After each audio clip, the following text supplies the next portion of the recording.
silencio fue mi arma más letal. No dije nada cuando podría haberlo detenido todo. Y lo peor es que, durante mucho tiempo, funcionó. El día que entendí que mi silencio era más peligroso que cualquier mentira fue cuando vi su nombre en un correo que no iba dirigido a mí. No lo abrí. No hice capturas. No advertí a nadie. Cerré el portátil y seguí trabajando como si nada. En ese momento todavía creía que callar era neutral. Que no meterme era ser profesional. Que hablar habría sido exagerar. Me equivoqué. Esto no es una historia de venganza planeada ni de justicia poética. Es una historia de decisiones pequeñas, casi invisibles, que se acumulan hasta que ya no hay vuelta atrás. Y sí, hubo consecuencias. Para ellos. Para mí. Para personas que no tenían nada que ver. Algunas aún no saben que yo pude haber cambiado todo.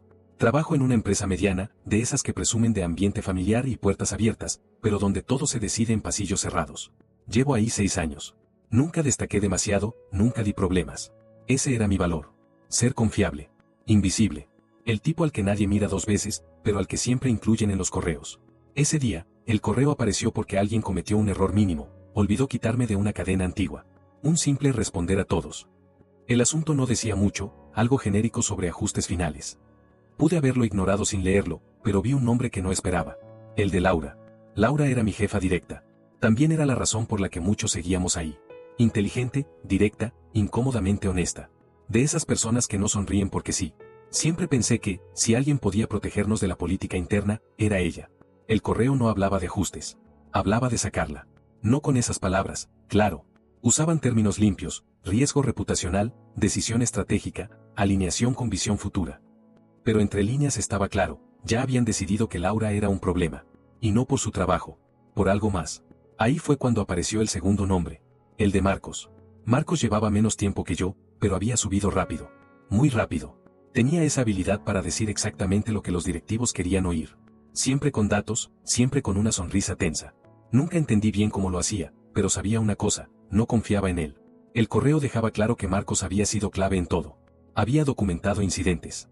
Había expresado preocupaciones. Había armado un relato. Yo sabía que ese relato era falso. No porque fuera un héroe. No porque tuviera pruebas irrefutables. Sino porque había estado ahí. En reuniones. En llamadas. En decisiones donde Laura había sido clara, dura, pero correcta. Y Marcos había asentido, para luego hacer exactamente lo contrario cuando ella no estaba. Cerré el correo. Me levanté a por café. Me repetí que no era asunto mío.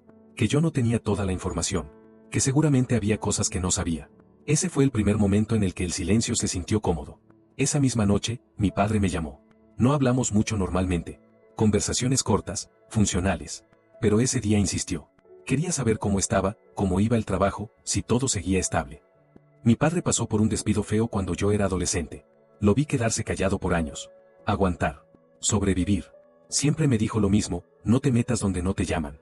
El trabajo es para pagar cuentas, no para hacer justicia. Le dije que todo iba bien. Colgué convencido de que estaba haciendo lo correcto. A los pocos días, Laura dejó de venir a reuniones. Decían que estaba reorganizando prioridades. Marcos empezó a liderar proyectos que no le correspondían. Nadie preguntaba nada. El ambiente se volvió raro, como cuando todos saben algo pero fingen no verlo. Una tarde, Laura me escribió por chat privado. ¿Has notado algo raro últimamente? Leí el mensaje durante varios minutos sin responder. Tenía la oportunidad perfecta para decir algo. Para advertirla. Para ser honesto. Pero también sabía que si hablaba, mi nombre quedaría ligado al conflicto. Que Marcos sabría que fui yo. Que dejaría de ser invisible. Le respondí. Solo lo normal. Mucha presión arriba. Fue suficiente para tranquilizarla. Y suficiente para condenarla. Esa noche dormí mal. Soñé que estaba en una sala llena de gente muda, señalándome. Al despertar, pensé que era exagerado. Dramático. Nadie había salido herido. Nadie había perdido nada aún. 2 semanas después, Recursos Humanos citó a Laura. No hubo escándalo. No hubo correos largos. Solo un anuncio frío. Laura ya no forma parte de la compañía. Le deseamos lo mejor. Marcos ocupó su puesto de forma interina. Aplaudieron en la reunión general. Yo también. Ahí entendí algo que me dio miedo admitir. Mi silencio no solo me había protegido. Había sido exactamente lo que ellos necesitaban. Y todavía no sabía lo peor. Durante un tiempo, todo mejoró. O al menos eso parecía desde fuera. Marcos se instaló en el puesto de Laura como si siempre hubiera sido suyo. Cambió horarios, prioridades, incluso la forma en que nos hablábamos entre nosotros. Empezó a pedir reportes innecesarios, a mover fechas sin avisar, a dejar claro, sin decirlo explícitamente, que ahora todo pasaba por él. Y funcionó. La gente se adaptó rápido cuando entiende que el silencio también es una forma de supervivencia. Yo seguí siendo el mismo. Puntual. Cumplidor. Invisible. Y eso me convirtió en alguien útil. Marcos empezó a incluirme en más reuniones privadas. Decía que confiaba en mí, que yo entendía la empresa. A veces me pedía opinión, pero nunca cuando había alguien más escuchando. Siempre en pasillos. Siempre al final de una llamada, cuando ya nadie estaba. Una tarde, mientras revisábamos unos números, soltó algo que me dejó frío. Laura no estaba hecha para este nivel, dijo, sin mirarme. Era buena, pero no sabía jugar. No respondí, ni asentí, ni lo contradije. Ese silencio fue interpretado como acuerdo. Poco después, me llegó un mensaje de Laura. Desde su correo personal. Sé que tú sabes algo. No te pido que me salves. Solo dime si estoy loca. Leí ese mensaje más veces de las que puedo contar. Pensé en responderle con la verdad, pero ¿cuál era exactamente la verdad? Que había visto un correo. Que tenía una sensación. Que no hice nada. No había pruebas. No había grabaciones. Solo intuiciones y recuerdos. Y, sobre todo, miedo. No respondí. Ahí empezó la primera grieta real. Porque dejar sin respuesta a alguien que confía en ti no es neutral. Es una elección. En paralelo, mi vida fuera del trabajo empezó a moverse también. Mi pareja, Ana, notó que estaba distinto. Más callado. Más tenso. Me preguntaba si pasaba algo en la oficina. Yo le decía que no. Que solo estaba cansado. Ella no insistía, pero lo anotaba. Siempre lo hacía. Una noche, revisando su teléfono sin que yo lo supiera, encontró un correo que había llegado a mi cuenta personal. No era confidencial, pero sí extraño. Una invitación de Marcos a cenar para hablar del futuro. Cuando me preguntó por eso, me incomodé más de lo normal. Le dije que era trabajo. Networking. Nada raro. Pero su cara cambió. Ana siempre había tenido buen radar para las cosas que no encajan del todo. Desde que despidieron a tu jefa estás diferente, me dijo. Como si supieras algo que no quieres decir. No supe qué contestar. Porque tenía razón. La cena con Marcos fue incómoda desde el principio. Habló mucho. De él. De su visión. De cómo la empresa necesitaba gente leal. Gente que supiera cuándo hablar y cuándo no. El silencio es una habilidad infravalorada, dijo, levantando la copa. La mayoría se hunde por decir de más. Sonrió. Y por primera vez entendí que él sabía. No sabía exactamente qué, pero sabía que yo había visto algo. Que yo había estado ahí. Y que había elegido callar. Eso me convertía en alguien predecible. Controlable. A partir de ese día, empezaron a pasarme cosas buenas. Aumentos pequeños. Más flexibilidad. Reconocimiento indirecto. Nada oficial, nada que pudiera levantar sospechas. Solo suficientes migajas como para que no me moviera. Mientras tanto, Laura empezó a desaparecer del radar. Cerró sus redes. Dejó de escribir. Lo último que supe de ella fue por un excompañero que dijo que estaba teniendo problemas. Legales. Emocionales. Nadie sabía bien. Un viernes por la tarde, Marcos me pidió que me quedara después del horario. Dijo que necesitaba ayuda con unos archivos antiguos. Cuando me senté frente a su ordenador, vi una carpeta abierta. Tenía el nombre de Laura. Dentro, documentos. Correos. Capturas. Algunos reales. Otros claramente sacados de contexto. Y otros, directamente falsos. Sentí un nudo en el estómago. No porque me sorprendiera, sino porque entendí algo peor. Todo eso no se había creado de golpe. Llevaba tiempo. Incluso antes de aquel correo que yo vi por accidente. Eso significaba que mi silencio no había iniciado nada. Pero había sido la última pieza que necesitaban. Marcos cerró la carpeta cuando notó que la estaba mirando. Todos tenemos cosas que preferimos no ver, dijo. Lo importante es saber de qué lado estás cuando alguien pregunta. Esa noche, al volver a casa, encontré a Ana sentada en el sofá, con el portátil abierto. Estaba viendo algo. Cuando levantó la vista, tenía los ojos rojos. Me escribió Laura, dijo. A mí. No supe qué decir. Me preguntó si tú eras de fiar, continuó. Le dije que sí, porque pensé que te conocía. Ahí entendí que el silencio ya no era solo mío. Había empezado a contaminar todo. Y todavía faltaba el primer giro. Le pedí a Ana que me dejara explicarle. No porque tuviera una buena explicación, sino porque necesitaba tiempo para ordenar una mentira que ya se me estaba cayendo encima. Le conté una versión recortada. Que había visto cosas raras. Que sospechaba de Marcos. Que no tenía pruebas. Que hablar habría sido un suicidio laboral. Mientras hablaba, me di cuenta de algo incómodo, sonaba razonable. Incluso lógico. Y eso me asustó más que si hubiera sonado cruel. Ana me escuchó en silencio. Cuando terminé, no me gritó. No me reprochó nada. Solo hizo una pregunta. ¿Y Laura? No supe qué responder. ¿Qué pasa con ella si tú sigues callado? Insistió. Ahí me di cuenta de que, en todo mi razonamiento, Laura era un daño colateral. Una consecuencia aceptable. Y decirlo en voz alta me revolvió el estómago. Esa noche dormimos separados. Al lunes siguiente, la empresa anunció una auditoría interna. Rutina, dijeron. Marcos parecía tranquilo. Incluso bromeó con eso en una reunión. Pero algo cambió. Empezó a ser más cuidadoso, más distante conmigo, como si ya no necesitara comprobar mi lealtad. Fue entonces cuando recibí un correo anónimo. No tenía asunto. Solo una frase. No eres tan invisible como crees. El cuerpo se me heló. Revisé el remitente. Nada. IP oculta. Intenté convencerme de que era spam, pero llegó justo después de que la auditoría se anunciara. Demasiada coincidencia. Ese mismo día, mi madre me llamó. Cosa rara. Nunca lo hacía en horario laboral. ¿Tú sigues trabajando con esa gente importante?, preguntó, sin saludar. Le dije que sí, confundido. Entonces me explicó que una mujer la había contactado. Laura. Le había dicho que yo trabajaba con ella, que quizá podía ayudarla a entender qué había pasado. Mi madre, sin saber nada, le había dado mi número personal. Laura ya no estaba preguntando. Estaba buscando. Esa noche, por primera vez, pensé seriamente en hablar. En enviar un correo a Recursos Humanos. En contar lo del mensaje, lo de la carpeta, lo del correo original. Pero cada vez que armaba el texto, aparecía la misma pregunta. ¿Y si Marcos ya se había adelantado? Porque si algo había aprendido viéndolo moverse, era que nunca dejaba cabos sueltos. Al día siguiente, Marcos me citó en una sala pequeña, sin ventanas. Me dijo que la auditoría no era tan rutinaria como parecía, que había gente nerviosa, que podían empezar a hacer preguntas incómodas. Y tú sabes cosas, dijo, directo. Cosas que podrían malinterpretarse si no se explican bien. Me ofreció una salida, una versión oficial, una historia simple en la que yo no había visto nada relevante, nada fuera de lo normal. A cambio, me garantizaba estabilidad, incluso una promoción cuando todo pasara. No te estoy pidiendo que mientas, añadió. Solo que recuerdes lo que te conviene. Acepté. Y en ese instante, crucé algo que ya no tenía retorno. Porque dejar de hablar es una cosa. Prepararte para callar cuando te pregunten es otra muy distinta. La auditoría empezó a entrevistar gente. Uno por uno. Cuando me tocó, repetí la versión de Marcos casi palabra por palabra. No me tembló la voz. No dudé. Era una mentira limpia, sin adornos. Ensayada en mi cabeza durante noches. Salí de esa sala con la sensación de haber ganado algo. Y al mismo tiempo, de haber perdido cualquier derecho a sentirme inocente. Días después, Laura apareció en la puerta de mi edificio. No avisó. No llamó antes. Simplemente estaba ahí, más delgada, más cansada, con una carpeta en la mano. Me pidió 5 minutos. Le dije que no era buen momento. Que estaba ocupado. Que no podía ayudarla. Solo dime una cosa, dijo, antes de irse. ¿Tú viste ese correo? La miré a los ojos. Y negué con la cabeza. Ese fue el momento exacto en el que mi silencio dejó de ser defensivo. Se volvió activo. Letal.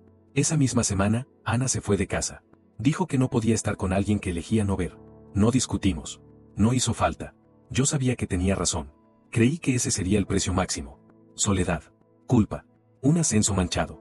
Pensé que con eso bastaba. No sabía que alguien más había estado observando todo desde el principio.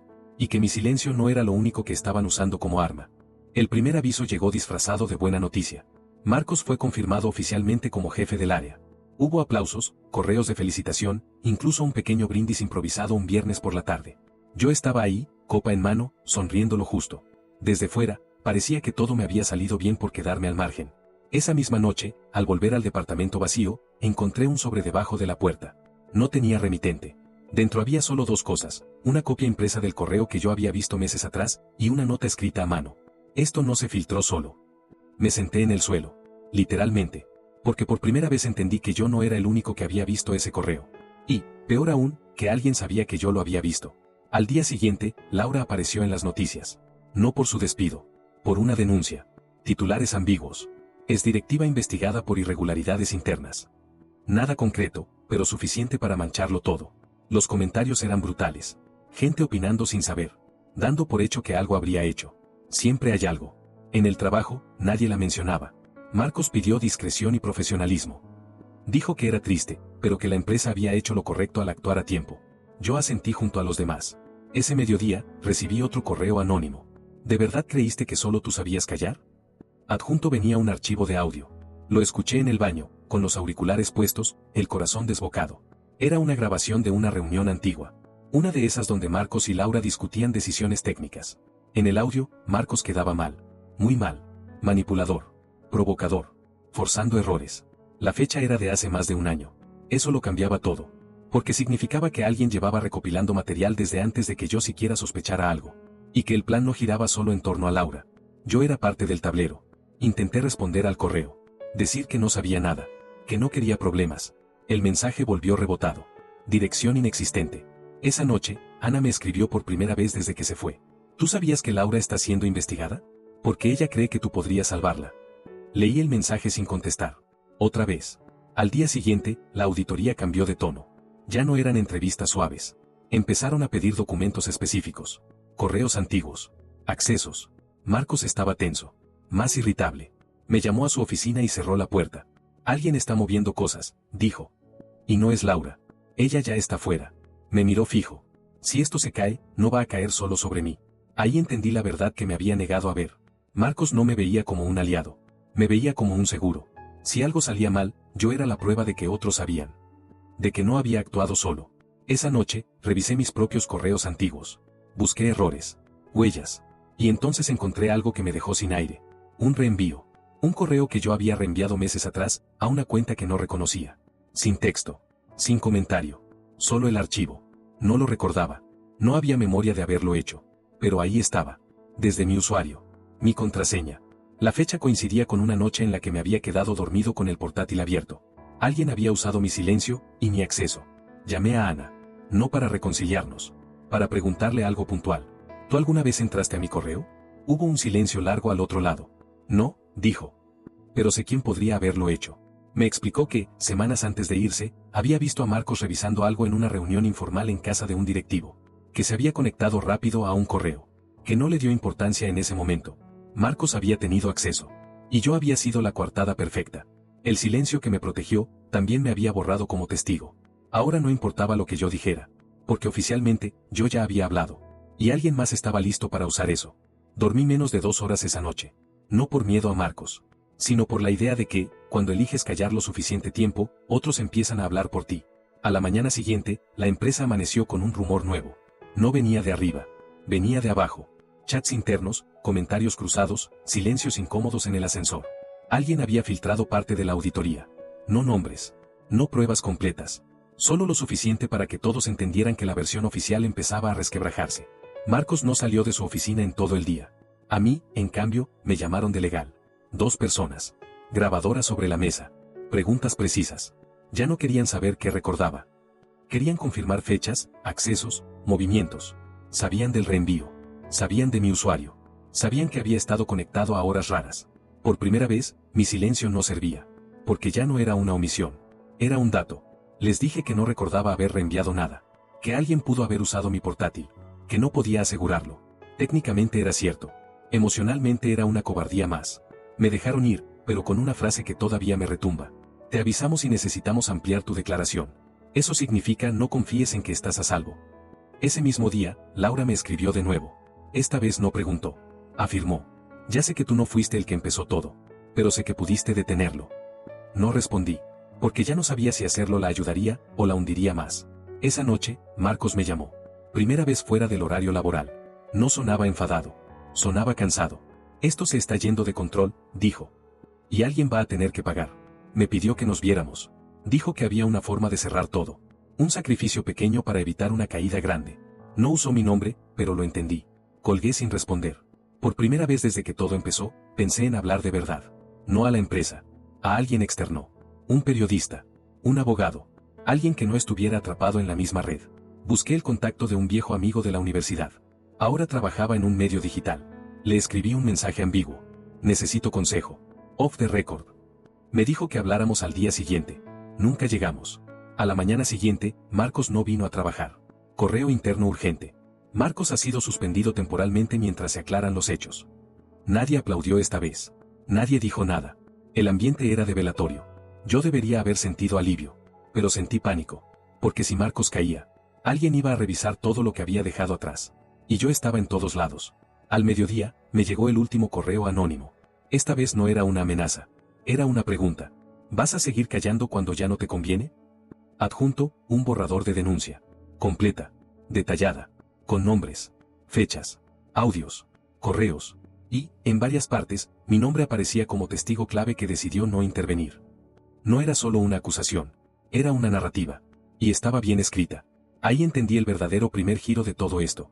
Quien había estado moviendo los hilos no quería justicia inmediata. Quería una historia creíble. Y yo era el personaje perfecto. El testigo silencioso. El cómplice pasivo. El que sabía, pero no habló. Tenía 2 opciones. Seguir callado y esperar que la versión final me borrara por completo. O hablar ahora, y aceptar que, pasara lo que pasara, ya no saldría limpio. Cerré el portátil. Salí a caminar sin rumbo durante horas. Cuando volví, tenía una decisión tomada. Pero no era la que todos esperan cuando creen que esta historia va a redimirse. No fui a legal. No llamé al periodista. No escribí a Laura. Hice algo peor. Abrí el borrador de la denuncia y lo leí completo, línea por línea, como si fuera una novela donde yo ya sabía el final, pero necesitaba entender cómo llegaba hasta ahí. Estaba bien armada. Demasiado. Los audios estaban editados con cuidado. Los correos seleccionados para contar una historia clara, Marcos como cerebro, Laura como daño colateral, y yo como el testigo que prefirió protegerse. Todo era cierto. Y al mismo tiempo, no lo era del todo. Porque había algo que no estaba ahí. Yo. No el yo pasivo. No el yo asustado. El otro. El que había aprendido, mucho antes de todo esto, que el silencio no solo sirve para esconderse. También sirve para observar. Años atrás, en otro trabajo, fui el que habló. Denuncié a un jefe por acoso. Tenía pruebas. Tenía razón. Perdí el empleo. Perdí contactos. Perdí amigos que no querían complicarse. Nadie me lo dijo directamente, pero el mensaje fue claro, yo era un problema. Ese recuerdo había guiado cada decisión desde entonces. No por cobardía pura. Por cálculo. Cuando vi el primer correo sobre Laura, no solo pensé en protegerme. Pensé en entender cómo funcionaba de verdad el sistema. ¿Quién movía qué? ¿Quién usaba a quién? Y durante meses, mientras todos creían que yo no hacía nada, guardé cosas. No audios. No documentos robados. Patrones. Accesos.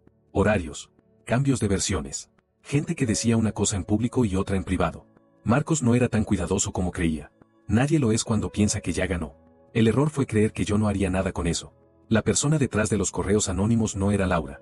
Tampoco Marcos. Era alguien más arriba. Alguien que había visto la oportunidad perfecta de limpiar la casa entera usando a Marcos como fusible, y a mí como historia. Y ahí entraba mi verdadera decisión. Esa noche, respondí por primera vez al correo anónimo. No para negarlo todo. No para confesar. Para corregir. Señalé fechas mal atribuidas. Correos sacados de contexto. Un audio editado de forma demasiado conveniente. No defendí a Laura. No ataqué a Marcos. Solo dejé claro que la narrativa tenía grietas. La respuesta llegó rápido. Entonces sabes más de lo que aparentas. Exacto. 2 días después, la empresa anunció una segunda auditoría, ahora externa. Un despacho grande. Caro. De esos que no buscan la verdad, sino cerrar el tema sin demandas. Laura retiró su denuncia. Eso fue lo que más ruido hizo.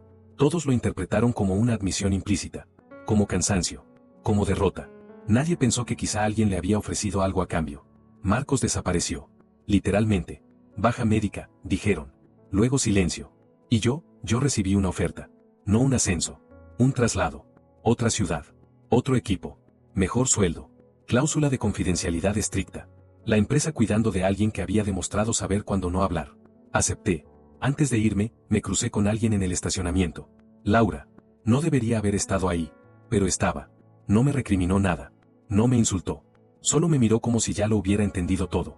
Al final, dijo, hiciste lo que sabías hacer mejor. No supe si eso era un reproche o un reconocimiento. Me fui sin responder. Pensé que ahí terminaba todo. Que el sistema había ganado. Que yo había ganado lo suficiente como para vivir con ello. Me equivoqué otra vez. Porque semanas después, ya instalado en la nueva ciudad, alguien dejó un comentario en un video de YouTube sobre el caso. Un video pequeño. Análisis independiente. Casi nadie lo había visto. El comentario decía, el verdadero problema no fue Marcos. Fue el testigo que enseñó a todos que callar funciona. Tenía razón. Y entonces llegó el último mensaje. El mensaje llegó a mi correo personal a las 3:17 de la madrugada. No tenía asunto. No tenía firma. Solo una frase, escrita como si no necesitara explicación. Ahora les toca aprender a usar tu arma. Debajo, un enlace. No lo abrí de inmediato. Me quedé mirando la pantalla, sintiendo algo que no era miedo exactamente. Era reconocimiento. Como cuando ves una foto tuya tomada desde un ángulo que no sabías que existía. Cuando finalmente entré, entendí. Era un repositorio público. Documentos, audios, correos, líneas de tiempo. Todo organizado con una precisión quirúrgica. No solo del caso de Laura y Marcos. De muchos otros. Distintas empresas. Mismos patrones. Misma lógica. Y en varios de ellos, aparecía una figura recurrente. El empleado silencioso. El que nunca denuncia. El que nunca confirma. El que sobrevive. Yo. No con mi nombre. Con mis decisiones. Alguien había usado mi historia como plantilla. Como demostración. Como manual no escrito de cómo navegar sistemas rotos sin romperte, y sin arreglar nada. Mi silencio se había vuelto contagioso. Al día siguiente, empezaron a caer piezas. No en mi empresa. En otras. Denuncias que no buscaban justicia completa, sino acuerdos rápidos. Salidas limpias. Reputaciones controladas. Todo muy eficiente. Muy correcto. Muy vacío. Ana me escribió. Había visto uno de los hilos. Reconoció cosas. Me preguntó si yo estaba bien. Le respondí con la verdad más honesta que tenía. Estoy cómodo. Y eso es lo peor. No volvió a escribir. Semanas después, un medio grande publicó un artículo sobre la nueva forma de corrupción silenciosa en empresas modernas. No hablaban de héroes ni villanos. Hablaban de incentivos. De miedo. De personas normales eligiendo no ver. No me mencionaban. No hacía falta. Sigo en mi nuevo trabajo. Nadie me conoce. Nadie me pregunta nada. Soy bueno en lo que hago. Me pagan bien. Duermo tranquilo la mayoría de las noches. A veces pienso en Laura. En Marcos. En todas las versiones de esta historia que pudieron existir si yo hubiera hablado antes, o después, o de otra forma. Pero la verdad incómoda es esta. No me arrepiento como debería. Porque el sistema no me castigó. Me recompensó. Y mientras eso siga siendo cierto, el silencio no va a desaparecer. Va a enseñarse. Va a heredarse. Va a seguir siendo el arma más letal que existe. No porque mate de inmediato, sino porque hace que nadie dispare. Y ahora que sabes cómo funciona, dime tú, ¿habrías hablado? ¿O habrías aprendido a callar mejor?